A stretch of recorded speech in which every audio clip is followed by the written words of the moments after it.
Best regenerative medicine and cellular therapy centre in India यासाठी Neurogen Brain and Spine इन्स्टिट्यूटचे doctor Alok Sharma आणि doctor Nandini गोकुळचंद्रन यांचा सन्मान करण्यात येणार आहे। तत्पूर्वी त्यांच्या कार्याची थोडक्यात ओळख करून घेऊया।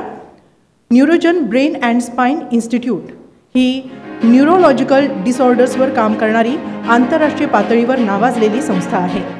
आजपर्यंत जगातून 100 पेक्षा जास्त देशातून रुग्ण इथं उपचार घेण्यासाठी आले आहेत। ऑटिझम, सेरेब्रल पाल्सी, मतिमंदता, गतिमंदता, head injury, spinal cord injury, muscular dystrophy paralysis अशा प्रकारच्या आजारांनी ग्रस्त रुग्णांसाठी Neurogen Brain and Spine Institute हा आशेचा किरण आहे।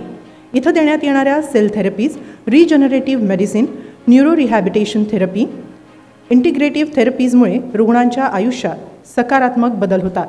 डॉक्टर आलोक शर्मा आणि डॉक्टर नंदिनी गोकुळचंद्रन यांचा सन्मान करण्यात येणार आहे।